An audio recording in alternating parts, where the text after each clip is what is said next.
যুক্তরাষ্ট্রের ওয়াশিংটনের আইএমএফ ও বিশ্বব্যাংকের ২০২৪-এর বসন্তকালীন আলোচনার আজ চতুর্থ দিন। সেখানে আছেন সহকর্মী সিলিয়া সুলতানা যাচ্ছিদার কাছে। সেলিয়া, কি বিষয়ে আলোচনা হচ্ছে এবং নতুন কি সিদ্ধান্ত এসেছে জানতে চাই। কিছুক্ষণ আগে কিন্তু আইএমএফ এর যে প্রধান তিনি কিন্তু ক্রিস্টালিনা জর্জিয়েভা তিনি কিন্তু কিছুক্ষণ আগে ব্রিফ করেছেন এবং আজকে যে সে ব্রিফের মূলত পয়েন্ট ছিল গ্লোবাল এজেন্ডা, পলিসি এজেন্ডাগুলো কি হবে। সেক্ষেত্রে কিন্তু তিনি কিছু বিষয় জানিয়েছেন। দেশগুলো তাদের যে ফিসক্যাল পলিসি অর্থাৎ বাৎসরিক যে পরিকল্পনা, রাজস্ব যে পরিকল্পনা, সেটির ক্ষেত্রে বেশ কিছুটা পিছিয়ে আছে অনেক দেশ। বেশিরভাগ দেশই কিন্তু পিছিয়ে থাকার কারণে তারা বলছেন যে মূল্যস্ফীতি বাড়ার অন্যতম একটি কারণ এতে প্রতিটি রাজস্ব নীতি এবং রাজস্ব পরিকল্পনা যদি সময় মতো বাস্তবায়ন না হয় সেক্ষেত্রে কিন্তু খরচ বেড়ে যায়, যা মূল্যস্ফীতিতে প্রভাব ফেলে। যদি এভাবে চলতে থাকে তিনি কিন্তু বলেছেন হয়তো সামনের দিকে এই মূল্যস্ফীতি বাড়া এবং সুদের হারের যে চাপ সেটি কিন্তু বাড়তে থাকবে।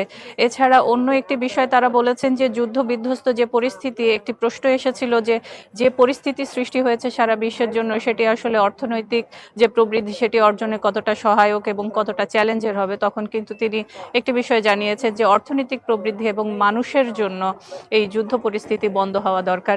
এছাড়া দুর্নীতি নিয়ে তিনি বলেছেন অনেক দেশে এই দুর্নীতির কারণে দুর্নীতি অনেকটা ক্যান্সারের মতো হয়ে দাঁড়িয়েছে এবং সেই দেশগুলোতে দেখা যাচ্ছে যে বিনিয়োগের এক ধরনের ঘাটতি শুরু হয়েছে এবং সেক্ষেত্রে বিদেশি বিনিয়োগও কিন্তু তারা টানতে পারছেন না। সেক্ষেত্রে এই যে দুর্নীতির বিষয়টি যে সরকাররা গুলো রয়েছে তারা এই বিষয়গুলোতে কাজ করবেন বলে তিনি আশাবাদ ব্যক্ত করেন। যদিও অন্তত সামনের কয়েক বছরে আমরা মূল্যস্ফীতির খড়গ যেটি আছে সেটি থেকে বিশ্বকে বাঁচাতে চাই।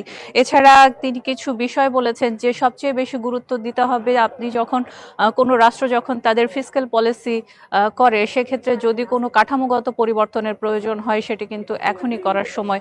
এই পর্যায়ে কিন্তু তারা বলছেন সেখানে ডিজিটালাইজেশনকে যেমন প্রাধান্য দিতে হবে, একই সাথে মানব উন্নয়ন অর্থাৎ মানব সম্পদ উন্নয়নের পেছনেও কিন্তু ব্যয় করার এটি সময়। এবং সেই জায়গাটিতে একটি বিষয় তারা বলছেন যে সর্বস্তরে যে রাজস্ব নীতিগুলো রয়েছে সেগুলোকে জবাবদিহিতার আওতায় যেন আনা হয় যদি এই ফিসক্যাল পলিসিগুলো, এই রাজস্ব নীতি এবং পরিকল্পনাগুলো সঠিকভাবে বাস্তবায়নের প্রয়োজন হয়। এছাড়া তিনি বলেছেন অনেক দেশেই কিন্তু তাদের আয় ব্যয়ের সাথে যে ব্যয়, রাষ্ট্রীয় যে ব্যয়টি রয়েছে এবং যেই ঋণ রয়েছে সেটির সাথে অনেকটা সমন্বয় নয়।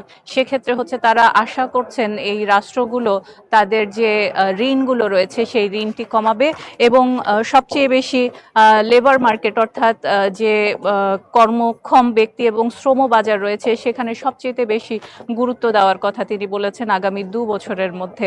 এই ছিল মূলত আমার কাছে আইএমএফ এর যে আজকে সকাল থেকে ক্রিস্টালিনা জর্জিয়েভা যে ব্রিফ করেছেন ওয়ার্ল্ড ইকোনমিক পলিসিতে আসলে কি ধরনের পরিবর্তন এবং কি ধরনের রেজিলিয়েন্সগুলো নেওয়া প্রয়োজন এবং কি ধরনের পদক্ষেপ নেওয়া প্রয়োজন এবং কঠোরতা প্রয়োজন তার বিষয়ে সর্বশেষ।